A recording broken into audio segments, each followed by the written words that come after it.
All right, everybody, welcome into the Fly Fantasy Football Podcast for a very special episode today because it is the first time we are live on the Fantrax Twitter account.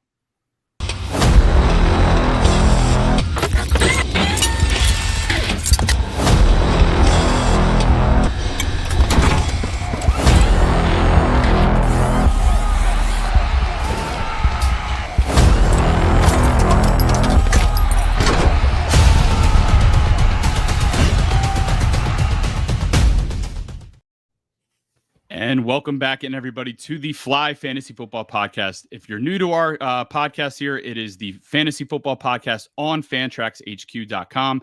This is the first time we're going live on the Fantrax Twitter account, so welcome in. Obviously, we're usually audio only, but this time we had a pretty cool visual intro. As always, I am your host, Colin McTammany, at Colin_MCT on Twitter. And I am joined once again by my co-host, Sean Malone. Sean, how you doing today?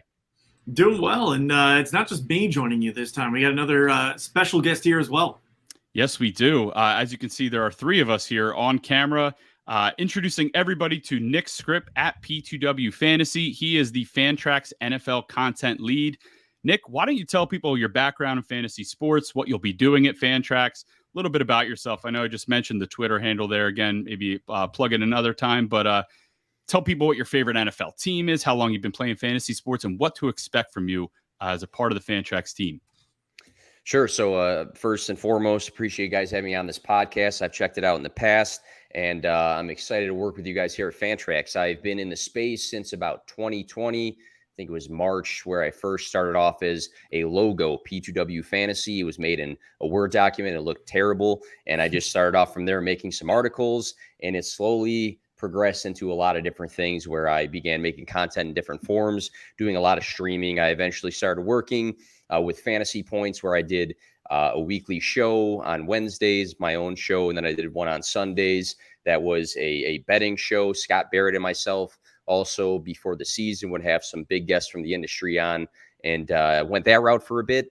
Then I went my own direction and came to Fantrax here, where I thought was a really nice opportunity because I saw Fantrax as a company that did some good stuff for fantasy football, did some great stuff for fantasy baseball, and had some opportunity to really grow in the industry for fantasy football content. So Bears fan from Illinois.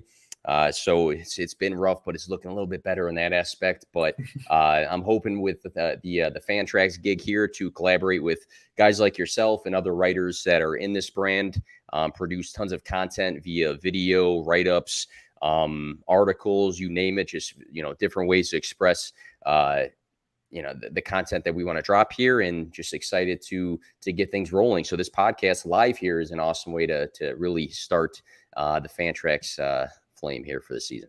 Well, absolutely. We are very lucky to have you, Nick. Obviously, I'm familiar with your work prior to Fantrax, and I hope it makes its way into the Fantrax universe here, and we just continue to put out great content.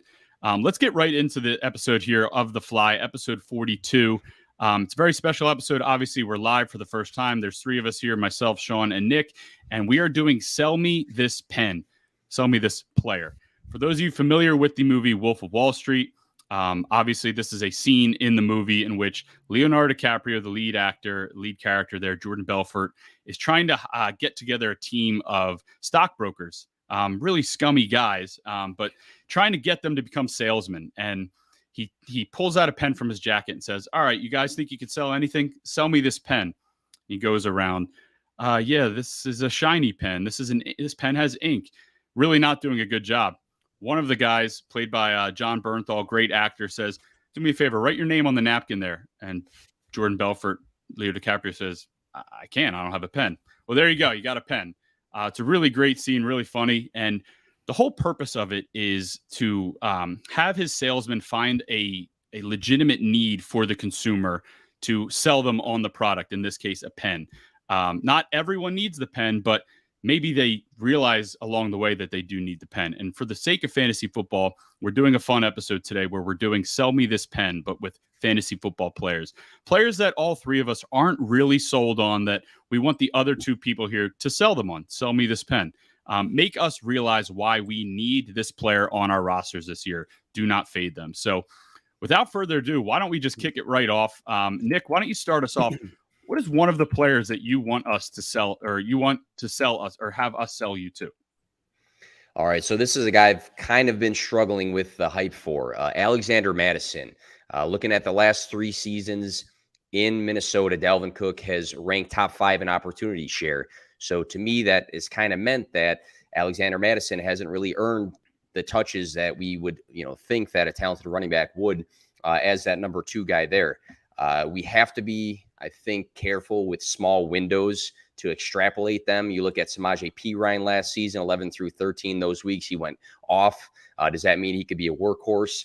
Probably not. Zonovan Knight last season had some productive weeks 12 through 14. Zach Moss finished off week 18 as the running back 2.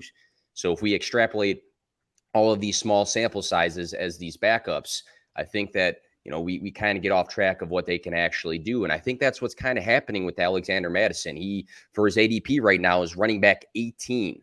And to me, I struggle with that because I see guys like DeAndre Swift and Miles Sanders and J.K. Dobbins going after him in these early redraft mocks. So I'd really like you guys to sell me on the hype of Alexander Mattison right now, especially at this ADP.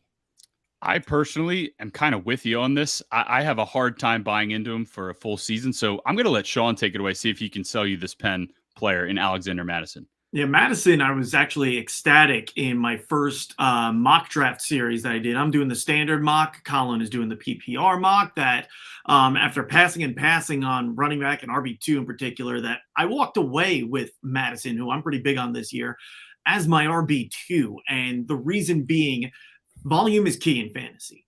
And when there is an absence of Dalvin Cook, there is a lot of volume for Alexander Mattison. And there's not really any one guy on that team that you'll look at and can point to of this is who he's going to lose that volume to. It's not like they've brought in another veteran running back. It'd be different if Zeke Elliott was sitting there right now. They got Zeke on a cheap 1-year deal, and he's the guy that's replacing Cook, and it's not a clear-cut Madison. But after Madison, there's a drop-off. And that late in the draft, it's hard to find guys that are going to be the guy on their team. You mentioned DeAndre Swift is one of them. Rashad Penny might be taking equal snaps to DeAndre Swift. I mean, we saw last year in Detroit that DeAndre Swift, as talented as he is, has had a hard time just being the guy on his team. His team just moved on from him. In fact, they spent a first-round pick on a running back, and they spent a lot of money in free agency, bringing in David Montgomery as well. So DeAndre Swift, I like him as a running back, but I don't know if he offers the same upside that Madison does in terms of being an every down back. And when he is that every down back, he is productive.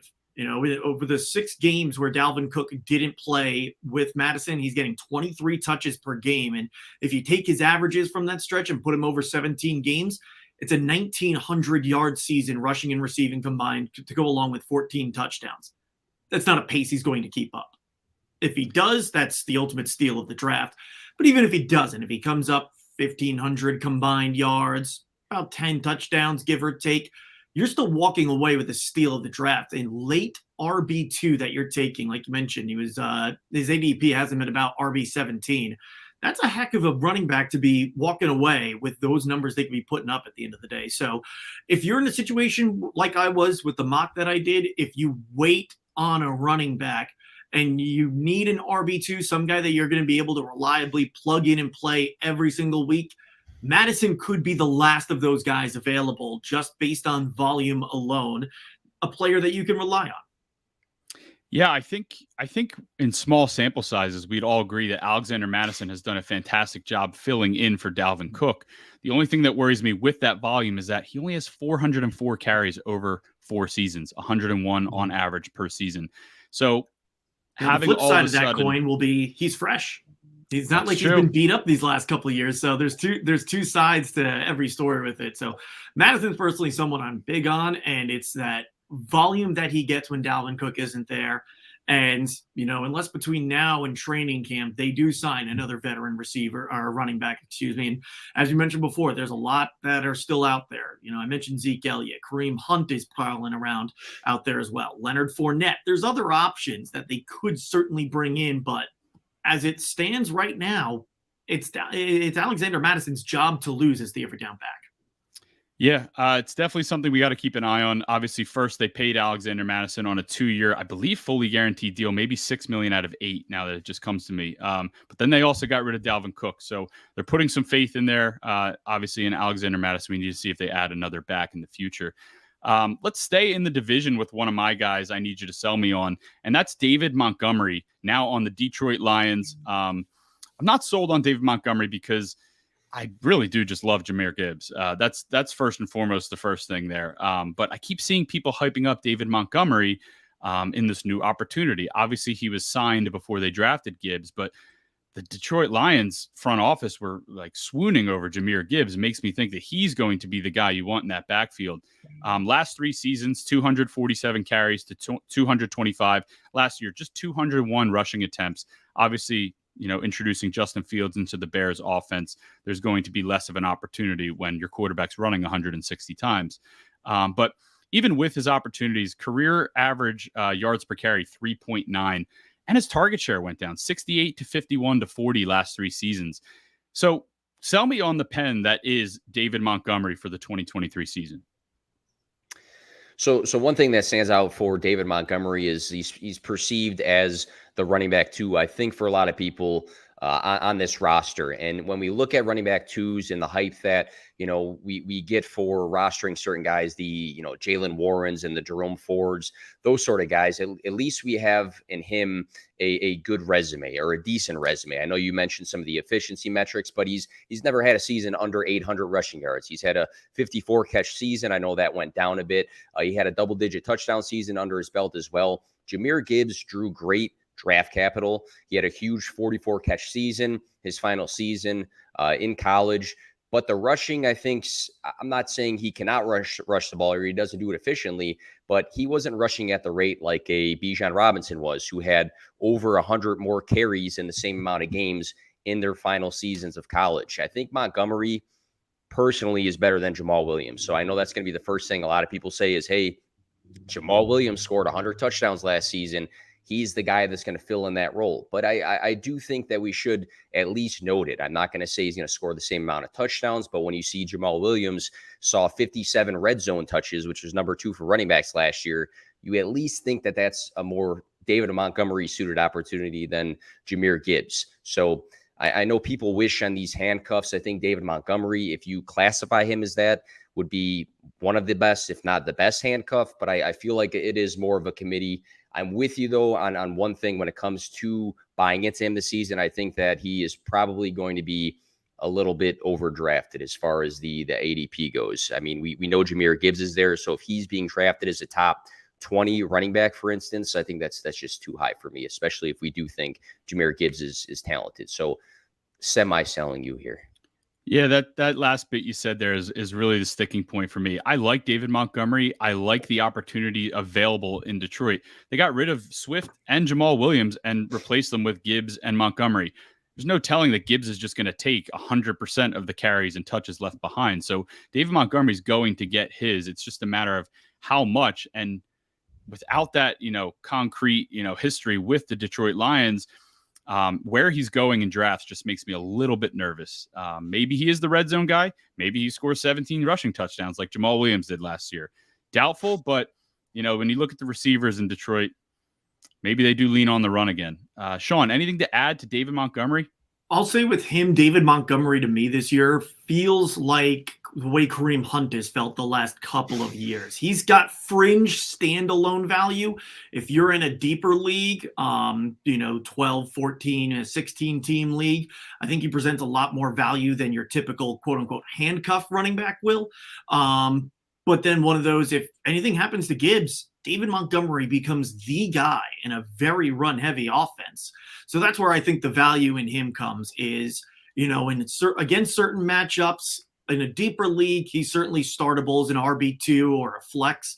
But if anything happens to Gibbs, Montgomery's value goes up. So it's similar to you have your cake and eat it too. You've got a handcuff, but at the same time, you've got someone that in a pinch in the right week, you can start if you need him to.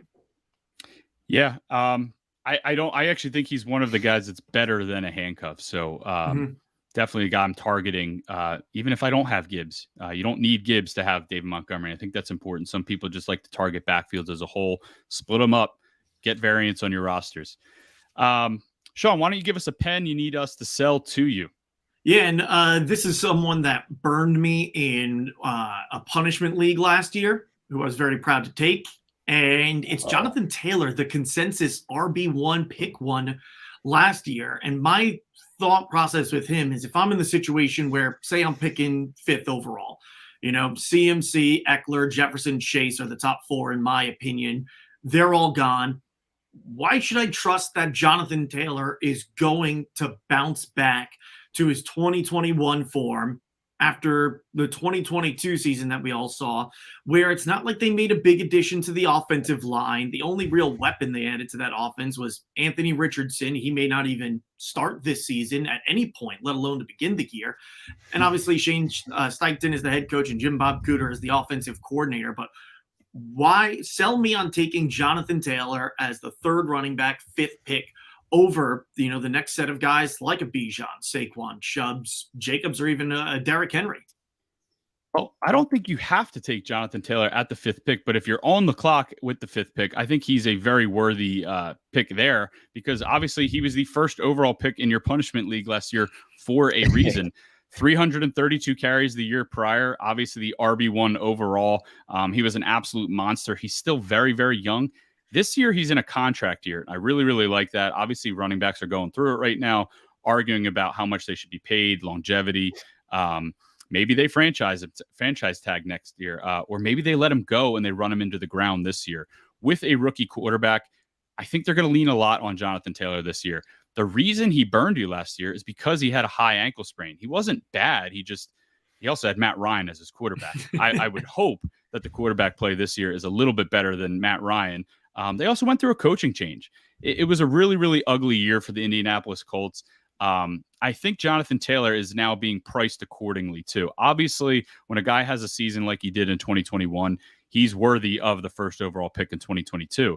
I'm buying the dip based on guys like yourself that are burned by him. I'm hoping in the back half of the 1st round, in drafts, PPR, standard, what have you, that Jonathan Taylor is there for me. And I think he will be. When you look at the running back landscape and you add a guy like Bijan Robinson into the mix, there's another guy that's probably going to get drafted ahead of Jonathan Taylor. That's music to my ears if I have picked 7, 8, 9.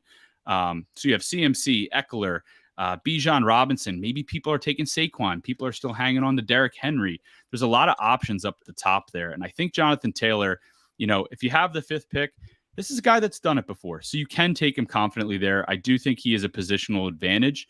Again, contract year, guy that's carried the ball over 300 times, does have receiving ability, but not really his forte.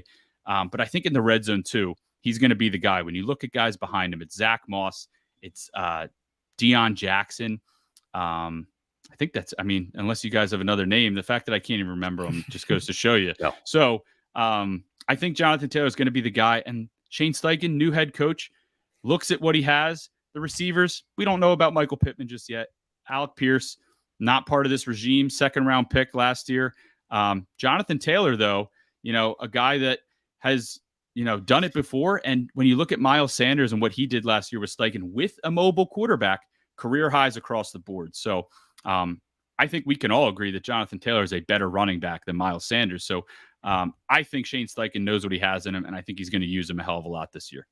Yeah, I chose the 5th pick for my situation because I think that's about the first time Sure. You'll have to make a decision on whether or not Taylor kind of feels like the CMC of this year's draft. People have been burned on him last year. That took him number 1 overall. And are you able to look past being burned and taking him again? And if you took CMC last year, good on you. You had an awesome year. But there are going to be people that are sitting there and just don't trust Jonathan Taylor after the year that he had last year, and they're going to take someone else instead. And I think that decision will first come up depending on where you rank, Jefferson and Chase amongst the running backs after CMC and Eckler come off the board. I think that's when the question is, okay, who's going to take that lottery ticket on Jonathan Taylor and see if he can bounce back to his older form? Yeah, I really just think that's what it comes down to is do you trust him or not, obviously with injuries and stuff. And high ankle sprains nag a little bit. Nick, anything to add on Jonathan Taylor? No, I think, it's important to note the number ones beyond just the rushing yards and the total fantasy points in 2021. I mean, he was great. Evaded tackles, yards created, breakaway runs, just a lot of different categories beyond fantasy points that he was very good in. And with Anthony Richardson, this offense isn't changing in the fact that it's going to shift to more passing offense. So I don't think a lot changes for Jonathan Taylor. Maybe he gets like sniped in the red zone if we do have a mobile quarterback. But as far as the lack of competition, the amount of touches that he's guaranteed, those things remain the same. I almost wonder, how big of a variance he will be in drafts, because like Sean said, people remember getting burned before. So people also remember getting rewarded though. So maybe people have Jonathan Taylor heading into the season as their running back 1 or 2. Maybe there's people that say, hey, I'm not taking this chance, and he becomes a value and slips to the running back 6, 7 in your fantasy draft. So I think he's going to be a guy that's going to be different league to league for redraft, because I've seen a lot of different rankings come out recently, site to site, and he's been everywhere between the running back 2 to the running back 7. So it'll be interesting. He's a guy that I do think bounces back. I think I had him running back 4 or 5, my latest rankings, but yeah, I do have the faith, but he could become a value just because of being burned and lack of helping you win a championship last season. This is where knowing the room in some smaller leagues can be helpful, because if you're in an 8-team league, you're picking 7th, and Jonathan Taylor's sitting there, and let's say Bijan Robinson, to throw another name out there, and the guy picking 8th was burned on Jonathan Taylor last year and is just sick and tired and done with him, you could potentially go Bijan and Jonathan Taylor if you play your cards right, depending on, like I said, just know the room. Yeah, very good tidbit there. I was going to say the same thing. Know who you're drafting with. That's why home leagues are the best, because you know who the pettiest of your friends and family are. We're through one round here on the Fly Fantasy Football Podcast. Nick Script, Sean Malone, Colin McTamaney, naming players that we need the other 2 guys in the room here to sell us on. Sell me this pen from the Wolf of Wall Street. Let's start up round 2 here and go back to Nick. Nick, give us another player or pen here that you need us to sell you on. So this guy doesn't cost a lot in drafts or anything like that. I just think there's a lot of hope and want for him to be a thing, and I just don't see it. But it's Sky Moore for me, and I think that there's this scapegoat narrative that last year was a developmental year for Sky Moore, and we knew that Travis Kelce was going to out-target him. We knew that Juju Smith-Schuster was going to out-target him.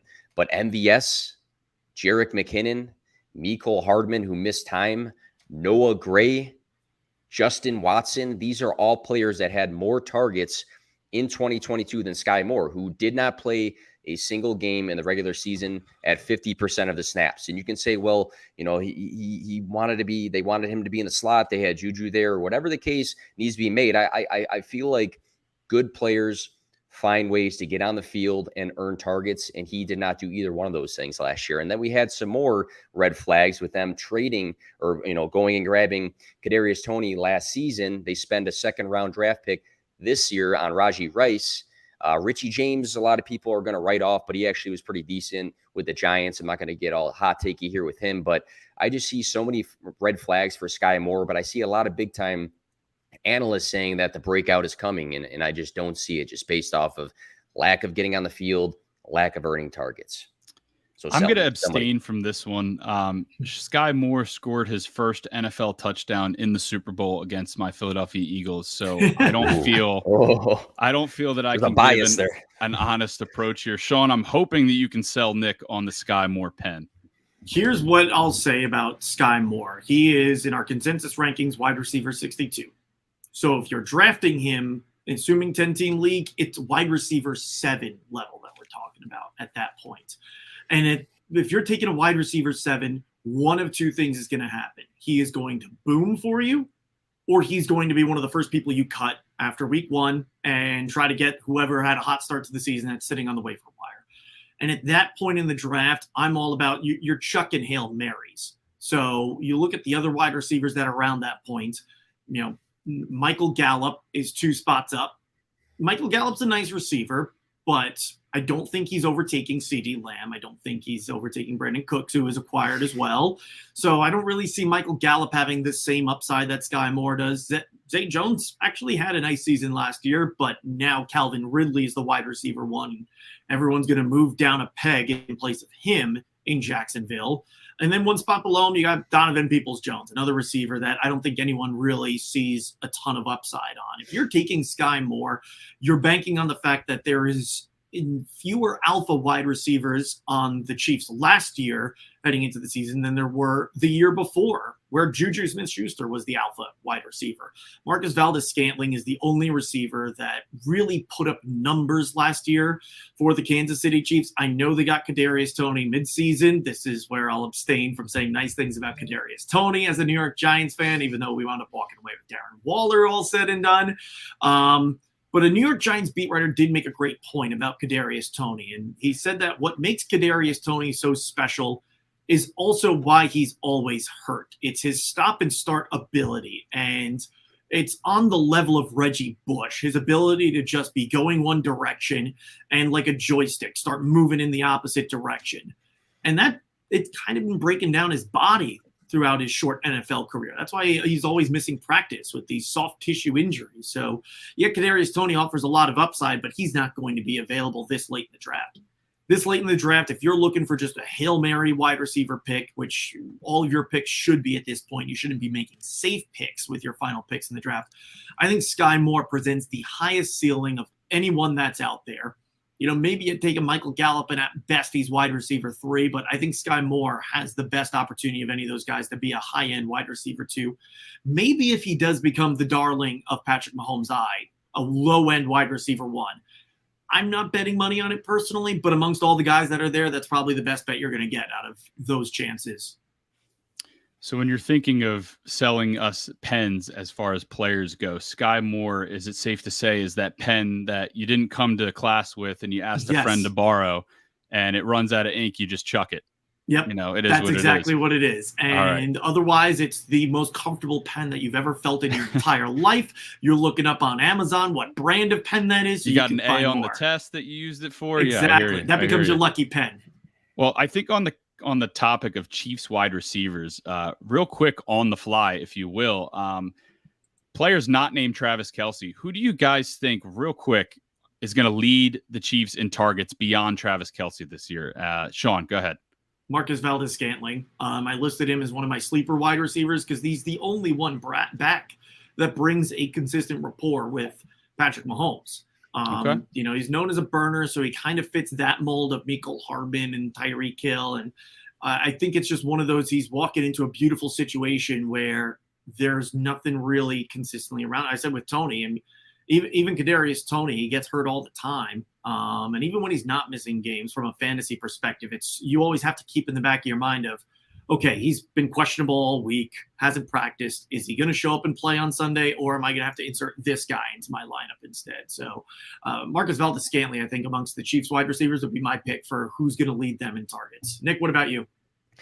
I would say if we can bank on a healthy season, I have to go with Kadarius Toney, just because we've seen him get utilized creatively in Kansas City with Andy Reid. So I think if he is healthy, he is on the field, I would bet on him over a Sky Moore. I think I'd bet on Raji Rice over Sky Moore as well. I think they went and spent a decent draft pick on him, and I think that says a lot. I know they did the same for Sky Moore, but again, he wasn't on the field. He wasn't utilized at all. MVS is interesting. I think MVS is, a great best ball player, but not a guy that's been a big volume, receiver almost ever. But it's up for grabs. And I think you can take Kansas City. You can take a couple other NFL teams and really just throw a dart at the end of the day between Carolina and, some of the Houston, some of these other teams that nobody knows who the, number one target's going to be. And whoever it is it going to be consistent? Just want to touch back on Jonathan Taylor before looking at the YouTube comments. Wendy Early chimed in and said, Taylor is dead to me. So if you're in an 8-team league and you're sitting with pick 7 and Wendy's got pick 8 and 9 in the bookends, pass on Jonathan Taylor because, Wendy is absolutely not taking him with either one of those 2 picks. It's good to know if she's drafting in Chicago like I am, which might be the case. So I'm taking notes here. There we go. It's gonna be really interesting too when the Chiefs sign DeAndre Hopkins and all of this discussion goes right out the window. See ya. Yeah. An exciting player that I have, and I need you guys to sell me on because, I collect sports cards here and there. I actually have one of his rookie cards. I really, really like him. He's really big, really fast, and he's presumably the wide receiver one on his own team, and that's Christian Watson. Sell me the pen on Christian Watson. 7 touchdowns in 4 straight games. All 7 touchdowns as a rookie season were just in a 4-game sample size. 2 100-yard games, 2 8-target games. Other than that, everything was less than 8 targets. He wasn't drawing a ton of targets from Aaron Rodgers. In my PPR mock draft on fantraxhq.com, comes out every Monday. I just did the first one right on 4th of July weekend. Christian Watson was in round 6, wide receiver 27. Sell me on why that's not too high of a pick for Christian Watson to be on my PPR fantasy teams this year. I'll jump in on this, and I do agree. I think Christian Watson is going a little high, but the reason that he's going high is the selling point I've got. It's all about the upside. Yeah, he was super touchdown dependent last year and didn't get a ton of targets, but even outside of the targets that the touchdowns, he still had a semi-productive stretch considering how few targets that he had. 52 targets, 31 catches, 523 yards in the final 8 games of the season. And, that's from that 3 touchdown performance onward to the end of the season when he really started to explode on the scene. And it kept looking like, all right, this is going to be the week that Christian Watson cools off. And it never really came around. There's a lot of opportunity for that volume to increase this season. 160 targets with now Lazard in New York and Tunyon moving on as well are available for someone to reel in. And who's to say that won't be Christian Watson? I mean, he was the next guy up amongst the Packers last season. Christian Watson could easily step up and take a large part of those 160 targets that are sitting there waiting for someone to go to at this point. A lot of people are going to point to Aaron Rodgers leaving as a reason that it may not be pretty still, but let's call a spade a spade. Rodgers was not great last year. He was good. It was numbers that Jordan Love could probably replicate again. I think it was 26 touchdowns and about a dozen interceptions that he had last season. Human numbers for a guy that usually plays at an inhuman level. And again, with the amount of work he was able to do with his targets, I think there's wide receiver one upside with Christian Watson. And I think that's why he's going higher than some of the other wide receivers that are there. It kind of goes back to some of the selling points I mentioned before of this guy looks like he could be way better than he's actually being drafted. He might wind up falling lower, but I think he won't fall much lower from where he's drafted compared to how much higher he could wind up where he's drafted. I think it's the upside that's kind of ballooning their stock a little bit. Yeah, the only thing for me is that I really like a lot of the other playmakers on this offense. I think Aaron Jones returning to Green Bay is a really, really big thing that's kind of flown under the radar here. We're just so used to him being in green and gold that, okay, Aaron Jones is back. He could have easily left. The Packers could have let him walk, cut him in free agency. He could have been playing somewhere else. Chose to come back. They still have A.J. Dillon in the backfield. And those are 2 guys that Jordan Love in his first year as a full-year starter could lean on a little bit more. Romeo Doubs, 5th round pick from last year. Jaden Reed. Who am I thinking of? Luke Musgrave, tight end. These are all young guys. It's a really young, exciting team that I'm excited to watch, but I just have a hard time banking on the fact that, oh yeah, well, Christian Watson's going to be the wide receiver one on this team. It's hard for me to invest the draft capital that he's demanding right now with those sort of expectations. I might be really wrong, but I'm okay being wrong on this one. And, when he's sitting there on the board, I may feel a little bit differently depending on who else is there if I need a wide receiver. But as of now, I don't know, when looking at the case of pens, if we're doing the sell me this pen thing, if the pen that says Christian Watson on it has the most ink, the most juice, the thing that's going to get me through what I needed to do. Nick, anything on Christian Watson or this Green Bay offense that you want to add?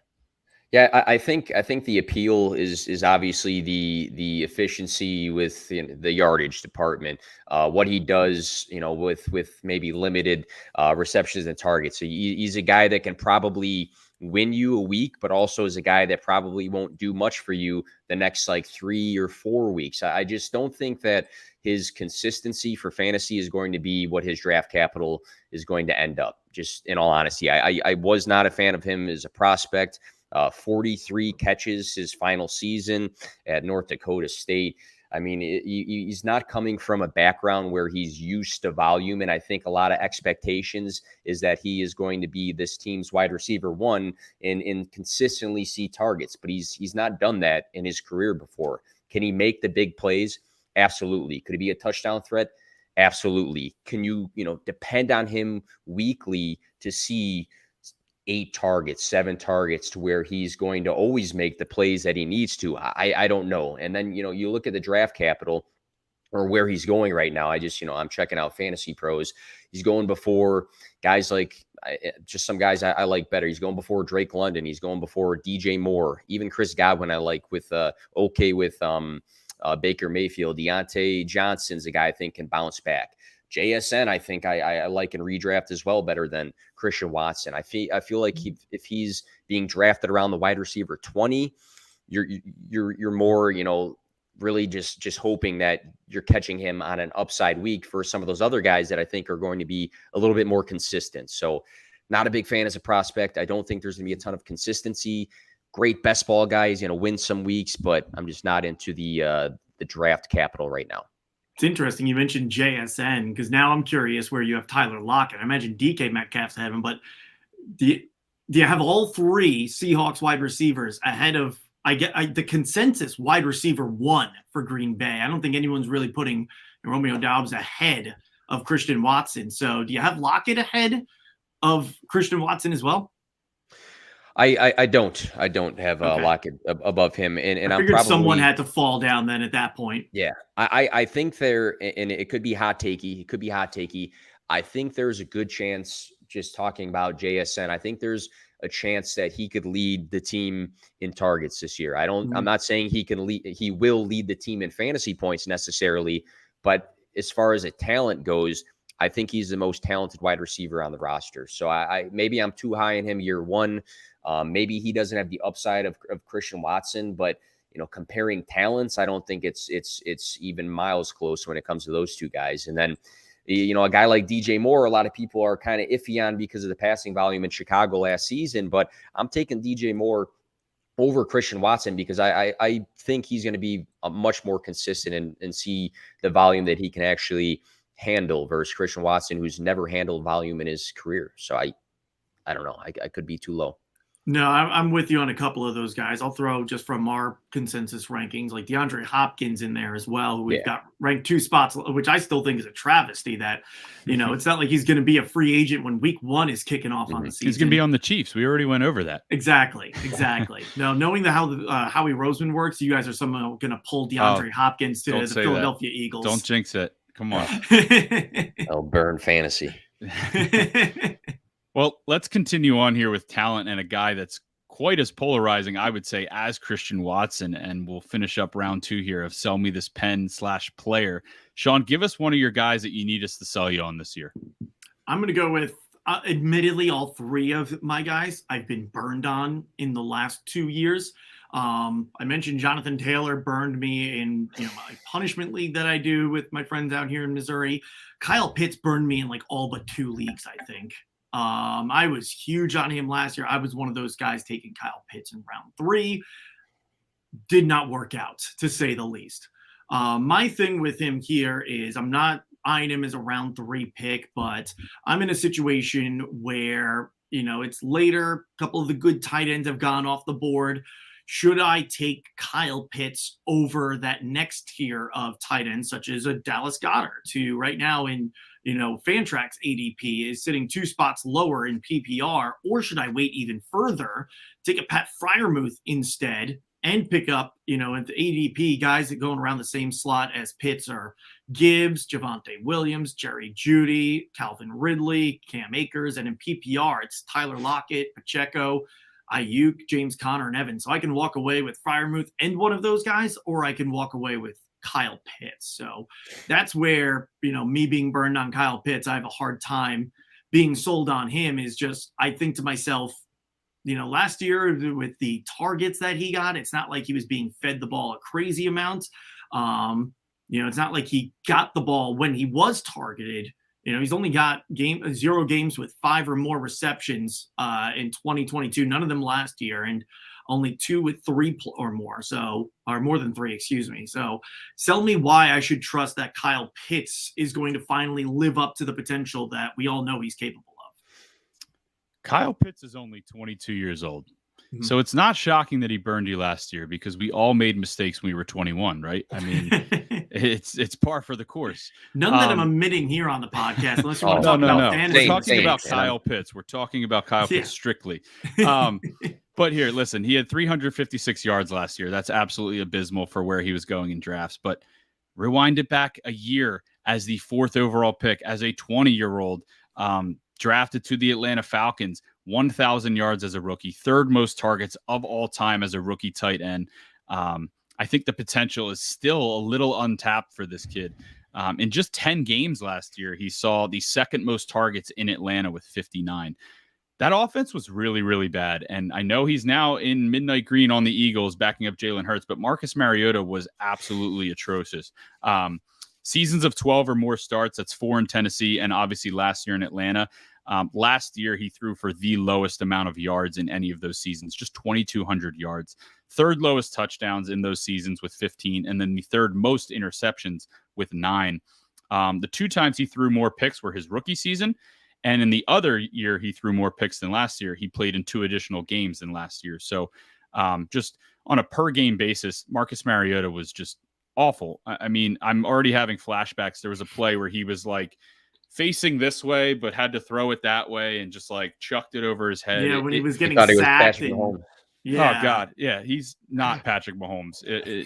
Not even close. And I was excited about Mariota coming into the league. He is a backup as far as backups go, but Kyle Pitts, I mentioned before, 59 targets last year in 10 games, 5.9 targets per game, obviously doing the math there. 7th most amongst tight ends at the position of tight ends that played 10 games or more.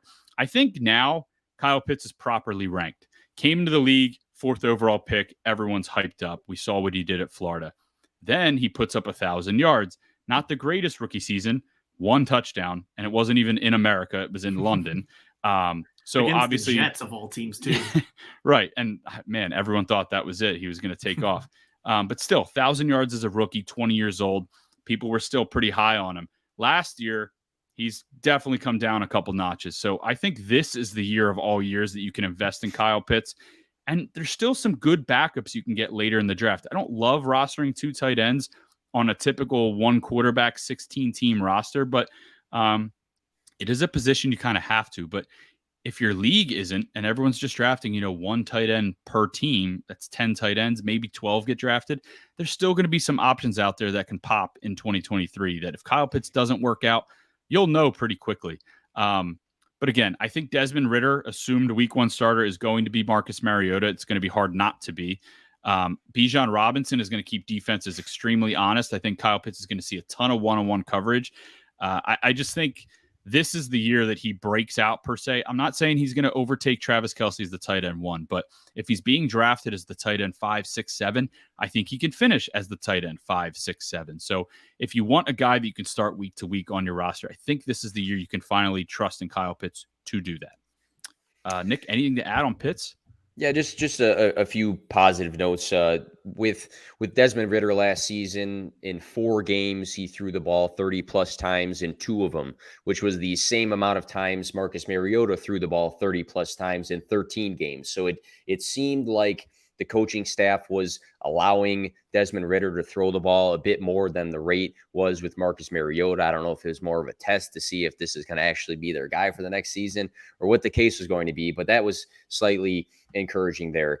The other thing too, I mean, if we're going to bet on talent, I think he's a guy you would like to bet on at the end of the day, just because of how highly touted of a prospect he was and what we saw his rookie season with all the numbers that you noted there. So I think they will pass the ball more than they did last season. We saw it the last couple of weeks. I think what you said, Collins, very accurate with Bijan Robinson keeping defenses honest, which might open up things for both Pitts and London. But I like what Sean said earlier about, like maybe passing on him for a guy like Pat Fryermuth, who's one of my favorite targets this year. I think that's what you have to juggle with a guy like Kyle Pitts. Do I want to take the chance that he actually lives up to the athleticism and the talent, or do I take somebody else, wait, and then take a guy like Pat Fryermuth, who maybe I don't have as far from Kyle Pitts as other people do? That's the same thing you do with the quarterback position. Maybe I don't want to invest in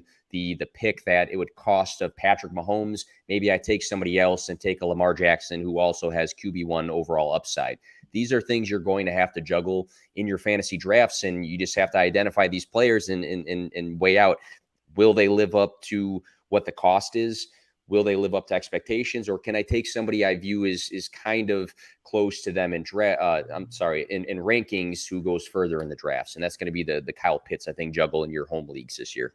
And I'll say this to throw in one last point. You mentioned Bijan Robinson, now a member of the Falcons. Let's not forget Bijan Robinson is a really, really good receiving back as well. So, yeah, he's certainly going to be helping unload the box or load up the box a little bit more. They're going to have to respect Bijan Robinson in Atlanta, but he's going to be getting a lot of targets. It's not like they're just going to bring him in just to be a bell cow running back. This is not Derrick Henry. This is a guy that can do everything out of the running back spot. So Bijan Robinson, he's a running back. It's not like he's going to be Alvin Kamara, but I think he's going to be getting a lot of targets in the passing game as well. So, that's one of my concerns. It's not like it was, they were absolutely feeding the ball like crazy to Kyle Pitts throughout his Atlanta career. We could see him even getting fewer targets this coming year just because a lot of them could be going the way of Bijan Robinson now. Yeah, I think this is one of the players that's going to be the toughest to sell anyone on. But it's one of those gut calls you have to have when you're in the middle of your draft. To go into any draft and say, I'm not drafting Kyle Pitts, or it is really not the way to approach any draft as a fantasy football manager. You have to be flexible. Kyle Pitts is there in the 9th round. You're telling me you're not drafting Kyle Pitts? Of course not. So one of those guys that's going to be polarizing. I think a lot of the players we've named tonight are, but I could see the argument for both. I very much understand if you are burned by Kyle Pitts and don't want to draft him. And I'm a huge Kyle Pitts fan. Like, my pro comp for him coming out of college was Calvin Johnson, because that was the only thing comparable to someone pretty good that big who moved like him. Confirm. I'm just worried with in the last 2 years adding Drake London, adding Bijan Robinson. Maybe Desmond Ritter's nice, but I don't know if he'll be an elite quarterback that, is there going to be enough opportunity for him to live up to the expectations that everybody put on him coming into the league, especially after that 1,000-yard rookie season that he had? Yeah, I mean, I would hope he's going to haul in more than 356 yards this season. I will say that. As most of you know, listening to the fly here, it's July 6, 2023. If you're familiar with the Scott Fishbowl League or draft, it's run by Scott Fish. Probably see it on Twitter, #SFB13. Obviously, in its 13th season, it kicks off tonight with a live draft in Buffalo. There's going to be a multitude of live drafts over the next couple weekends. It's a slow draft. These slow drafts all start on Monday, so they're scattered about. It's about, I don't know, guys, 200 leagues or so across the world, pretty much, with fantasy managers from different states, countries, all backgrounds, analysts, fans, celebrities, and it all kicks off tonight. And one of the key aspects of that league is a 3rd round reversal. So you go down round 1, back up round 2, and then you start back at the bottom of round 3 to go back. So the 3rd round reversal. So in the spirit of Scott Fishbowl, we are going to go back to the bottom of the order here. And I'm going to kick it back to Sean. And for most people that play in Scott Fishbowl know, all proceeds go to charity, fantasycares.org. So please look into that and donate whatever you can. Scott Fish does a great job. A lot of people do a great job putting that all together. So I know I'm competing in it. I'm drafting Philly live draft on Sunday. I don't know if you guys are drafting in it, but it's always a great time. And it's really hard to win, but it's fun to try to get there. So with that said, Sean, why don't you go to your last player here, 3rd round reversal. Give us the last pen you want us to sell here to you. Yeah, my last pen is Russell Wilson. I'll throw a quarterback in the mix here. And the situation I'm thinking is maybe I'm in a deeper league and I just kept waiting to take a quarterback. and all the top ones are gone. All the next tier of reliable ones are gone, and I'm picking between guys like Russell Wilson, Jared Goff, Derek Carr, Matthew Stafford, and why should I trust that we're going to see the Russell Wilson from a couple of years ago and not the one we saw last year or even the year before that? He was QB 13 on a points per game basis 2 years ago, minimum 4 games played. So it's not including guys that just balled out for one single game and inflated the stats at the end of the season. Russell Wilson is not been, this isn't your older brother's Russell Wilson that, a couple of years ago was somewhere between QB3 and QB6 reliable pick. This is a guy that at QB 18 last year, fringe roster spot at that point, So if I'm waiting for a quarterback, sell me on why I should take Russell Wilson over a couple of those other quarterbacks that will be available if you wait in your draft. Nick, you got any selling points on Russell Wilson? I'm with you, Sean, especially with looking at who is going around him, who might have a little bit more upside. If I were to try to sell you, I just look at the resume of the past 7 top 12 quarterback finishes as far as points per game goes out of 11 seasons, top 6 and 5 of those seasons. He has 4 seasons over 4,000 passing yards. The one sneaky thing nobody really talks about is that he's been a guy that has rushed for over 300 yards 8 times, and that actually does a lot for the quarterback position when trying to identify some rushing upside. Sean Payton's a big hire that's going to be talked about a lot. The biggest Russell Wilson comp through time has been Drew Brees, ironically, and that's who worked with Drew Brees in the past. So you have his new Drew Brees, I guess. You can try to, sell that. I'm not going to, talk about a crazy bounce back. I love Jerry Jeudy. So I'm big on him having a good season. Cortland Sutton, I think, provides some upside. A lot of people like Greg Dulcich, Marvin Mims. For some people, people were high on him. But I think we just say, hey, he's had a history of decent fantasy points per game. He has some sneaky rushing upside. The head coach might help. But I'm with you. I think there's some other guys that I think could be more of weekly winners than Russell Wilson, who might be very safe at times versus really helping you win a championship this year.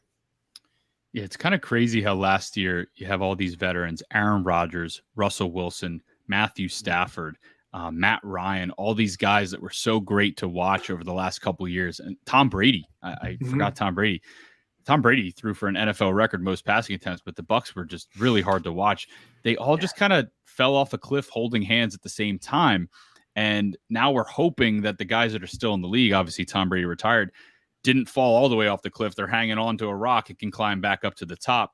I would say I have the most faith in Aaron Rodgers to do that, but he's turning 40. So it's a dangerous game to do that. As far as Russell Wilson goes, you kind of have to just throw last year out. 16 passing touchdowns. I mean, if you told me Russell Wilson was going to throw for 16 passing touchdowns after what the Denver Broncos traded to get him, I mean, I just would have told you were crazy last March, April, or however. Jerry Jeudy's there. Cortland Sutton's there. They had a good run game. It just completely fell apart. They scored the lowest points per game in the league. And if they didn't, the Colts did. So they're bottom 2. Another team we talked about that can hopefully rise out of the ashes. Sean Payton, like Nick said, huge hire. It comes down to what have you done versus what have you done for me lately. And I know this is a player that's burned you, Sean, burned a lot of people last year.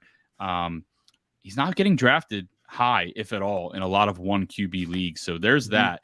But as far as what have you done for me lately, 2022 as a whole, yeah, not great.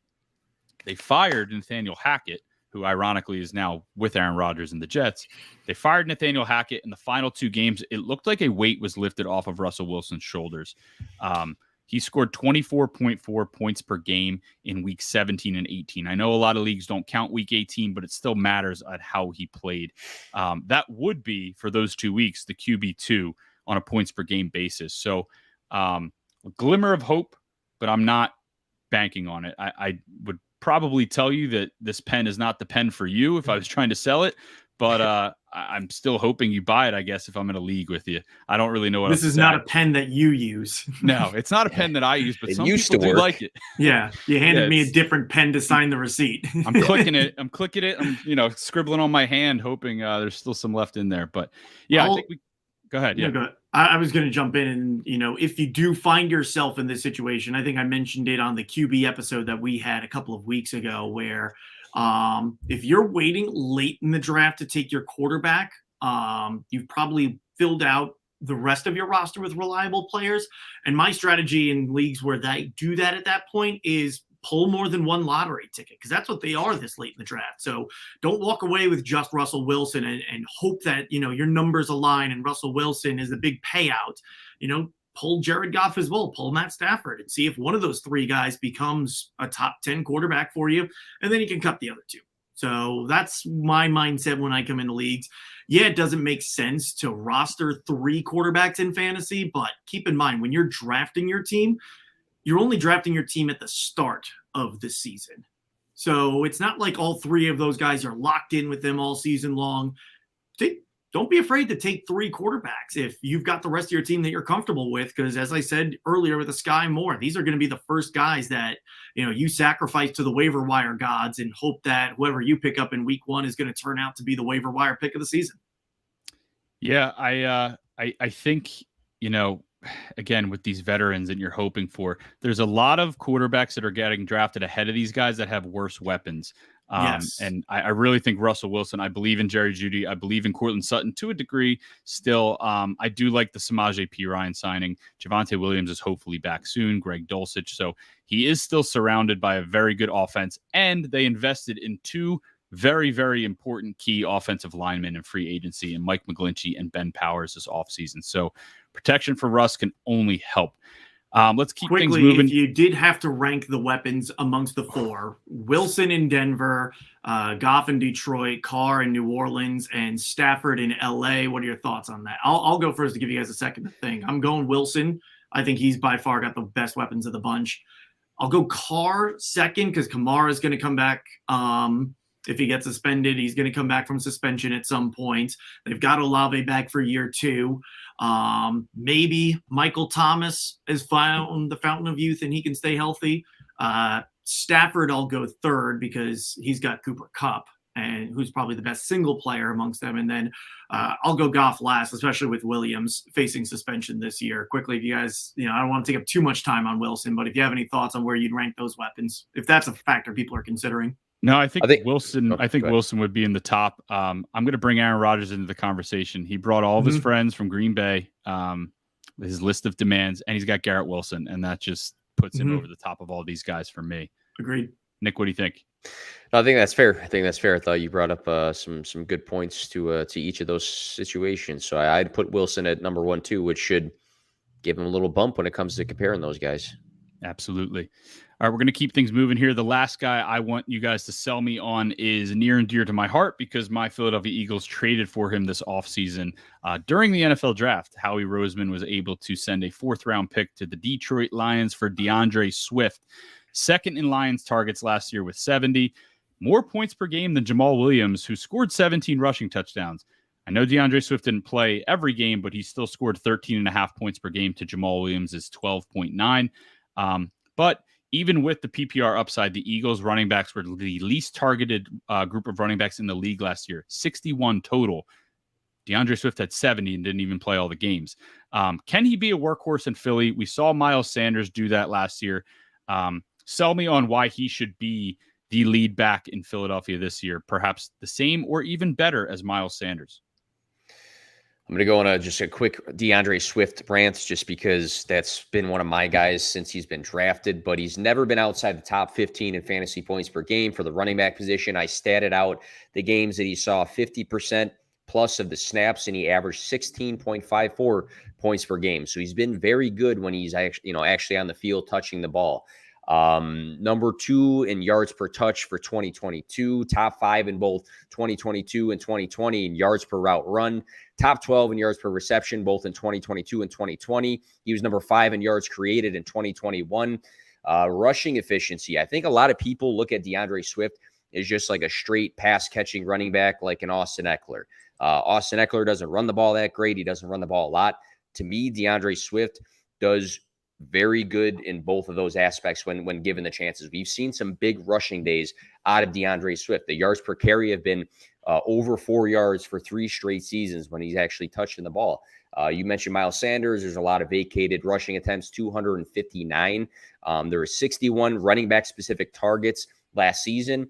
And a lot of people will point out that, that Philly doesn't throw the ball to the running backs and that Jalen Hurts doesn't throw the ball to running backs. But Kenny Gainwell is not anywhere near as talented as DeAndre Swift, in my opinion. I don't think anybody in that system has been as talented as DeAndre Swift as a pass catcher. So now you have a new weapon in Philadelphia that can be utilized to their strengths, and that's DeAndre Swift. So just like checking the boxes here, been highly efficient for fantasy when it comes to scoring. I do think he's a very talented dual threat running back. I know Rashad Penny's there, and he will get work because Rashad Penny is good at running the football. But if we're going to toss out the injury concerns, I think Penny outweighs Swift in this sense. He lands in Philly, his hometown, one of the best NFL offenses out there that scores a lot. So DeAndre Swift, if I was buying into him his entire career, I'm not going to stop at this point, and I'm not going to fear the injuries because it's not like we have to draft him as a top 12 running back this year or anything along those lines. So give me Philly's new weapon. Yeah, I'd Swift on a couple of my teams last year as my RB1. If I do that this year, I better have a very good group of wide receivers or Travis Kelce on my roster. I will say that. I do a bold prediction article for each division on fantraxhq.com. The NFC East one is out there right now, and I do have Rashad Penny rushing for 1,000 yards, which you say, oh, that's not hard to do. But for Rashad Penny, with only 337 career carries since 2018, that'd be a pretty big feat for him. So I think both of those guys there, and a good point to bring up is I think they're going to drive Kenneth Gainwell's playing time downward, which stinks because I do like him a lot. Boston Scott might only play when they play the Giants. Sorry, Sean. No, I know. Boston Scott is a go-to DFS start for me every time Absolutely. The Giants and Eagles get together. I don't bet often, but when I do, it's on Boston Scott touchdowns versus the New York Giants. Yep. Nick, take us home here with your last player you need us to sell you in fantasy football this season. All right, so I had a bunch of notes on Deebo Samuel, and I won't take up too much time. Just for time's sake here, I'll spark note the whole thing. Had that major 2021 season, averaged really nice fantasy points per game, but he was outside the top 20 in targets, receptions, 55th in true catch rate. I think that was the season highly guided by the touchdowns, which 8 out of 14 of them were rushing.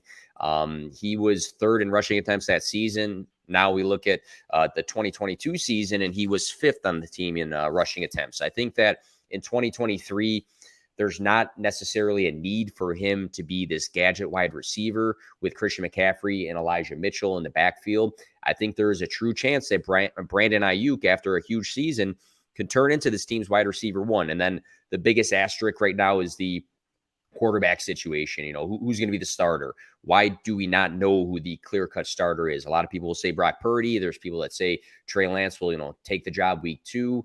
I think there's just a lot of question marks to the upside of Deebo Samuel because of those things. So I'm a little, polarized here to where we should actually rank him. But I think you guys might be a bit higher than me. I'm very high on Deebo Samuel. I've had him on my main dynasty league for years now. He's one of my favorite players in the NFL. So consider him one of my guys for this season and for all of time. In 2021, wide receiver 3, 20.7 points per game, 7.1 targets per game. 25% of his points, as you mentioned, Nick, were from his rushing abilities. He had 8 rushing touchdowns, 59 attempts, 600 yards rushing, 8 touchdowns.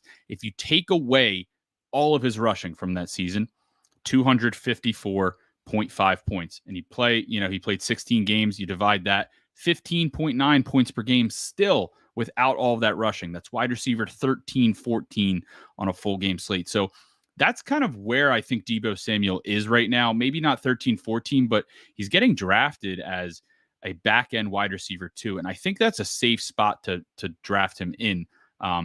Obviously, when you finish as the wide receiver 3 on a points per game basis in 2021, like Jonathan Taylor that Sean mentioned, his stock's going to go way up. So He only had room really to disappoint last season because the rushing was just not going to be there, especially when they traded for Christian McCaffrey. Wide receiver 24, in fact, 13.7 points. Still, though, 7.23 targets per game, so not much different. And when Christian McCaffrey came into town and Deebo Samuel was playing football, 6.9 targets per game. A little bit of injury history there, but when you look at my top 200 PPR rankings on Fantrax, I have him as wide receiver 17. That's after guys like Devontae Smith, Amari Cooper, DK Metcalf. I think all of us would agree they'd take those guys, or at least 2 out of 3 of them, over Deebo. But he's ahead of guys like Keenan Allen, Drake London, Chris Godwin. Starts to get a little hinky there. The reason I do love Deebo Samuel, though, is because he is a yak monster, yards after the catch. 2,132 of his career 3,230 regular season yards. 66% are from yards after the catch. Get him the ball and see what he does with it. As far as yak per reception amongst wide receivers by season, he's ranked second, first, and first in the last 4 in order. This is a special player. I just saw a video today of him on a treadmill. He hit 18 miles per hour on the treadmill. He's still got it. Rare exception, though, of a team that has 2 wide receiver ones, like you mentioned, Nick, in Brandon Ayuk and Deebo Samuel, just playing on the same team. Deebo's on most other teams, he's their wide receiver 1. Just so happens that he's battling Brandon Ayuk, Christian McCaffrey, George Kittle for targets. But you're not drafting him as a top 10 wide receiver this year. You're getting him as your wide receiver 2, maybe even a high-end wide receiver 3. And I think that's probably where he finishes. But he's going to give you wide receiver 1 weeks, and that's why I really like him this season. I'll say this about go ahead, Deebo. Sean. He's still getting, even when Christian McCaffrey showed up, he was still getting Yep. touches out of the backfield. It's not like that aspect of his game just completely disappeared. And one of the weird things with Deebo, you mentioned the question of who's going to be a quarterback. Just because of his style of play, it's a lot of short stuff that he likes to turn up the field and, getting the ball out of the backfield. I almost feel like it's a bizarro world where the lesser the quarterback play San Francisco has, the more I like Deebo Samuel, because they're trying to simplify things for the quarterback. And, it's really easy to just, give it to Deebo Samuel on a drag route and let him gain, 15 yards after the catch, or just a quick little shuttle pass to Deebo Samuel, or a handoff even out of the backfield. So it's one of those weird things where if Trey Lance turns into this awesome quarterback, I think the biggest benefactor is Ayuk more than Deebo Samuel. But if we get, a okay season from Brock Purdy, nothing that's going to wow you, but, like Jimmy Garoppolo light basically from the last couple of years, I think that really helps Deebo Samuel more than it does Brandon Ayuk. Yeah, I think it's going to be really important for Brock Purdy, who's coming back from elbow injury. It seems like he would be the week 1 starter. The best thing for him is to just get the ball into his playmakers' hands. And like you said, Deebo Samuel, one of the best on the roster. Mm-hmm. Just to recap here on the fly, episode 42, we're recording this on July 6th, live on Fantrax's Twitter account here. Nick Script, Sean Malone, myself, Colin McTammany.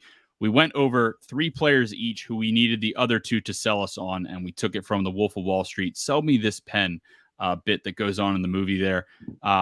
Thank you guys so much for coming on tonight. I know it's a Thursday night. You got stuff to do, maybe work tomorrow, but I think this was a good exercise. Plenty of other players out there. I'm sure that people need us to sell them on. So if you have any out there and you're listening, feel free to tweet at either of us or at the Fantrax account on the episode here of The Fly. Find us at The Fly FF Pod. Any closing statements? Any player that you felt you were sold on that you maybe weren't when you came into tonight? I'll start with you, Sean. I'll go with Jonathan Taylor. I'm a lot more comfortable taking Jonathan Taylor in that situation I laid out. My top 4 guys are gone. 5th pick. Do I want to take Taylor or someone else? I think out of all the guys that I listed, I'm most comfortable now taking him in that situation that I laid out. All right, Nick, how about you? Any of your guys you're sold on now? Not to talk about the recent guy we just talked about, but I think Deebo is a guy I might take another look at for the rankings. I noted the lack of rushing. Elijah Mitchell was absent a lot of those weeks. I will say that. But yes, I did forget that. But I will say though, the yards after catch with any quarterback, the ability to do that, we've seen with Waddle, with Tyreek Hill, those sort of guys, it should raise his stock. So I'll take another look at Deebo for sure. You got to find that video of him on the treadmill too. I know off-season videos. I seen it. I wish I could do, half of that and not be injured for work the next day. But Tell you what, if you're not sold on him, try to do that and then tell me if you're sold on him. And try to do that at 215 pounds as well. True. True. I wish. So I appreciate you guys coming on here tonight. I would say I'm mostly sold on DeAndre Swift, but it's going to be very difficult, especially in my home leagues, to get him because I am from the Philadelphia area. And I think everyone knows I love DeAndre Swift, and he's now going to be in Midnight Green and Kelly Green this year for the Philadelphia Eagles. So that is exciting. Thanks again for everyone who tuned in here to the Fly Fantasy Football Podcast. It will be a recording. I know we were live tonight, but it will be wherever you can get your podcast, Apple, Spotify, and you can find us at the Fly FF Pod as well. Thank you, Sean. Thank you, Nick. I'm Colin McTammany, and everybody else, take it easy.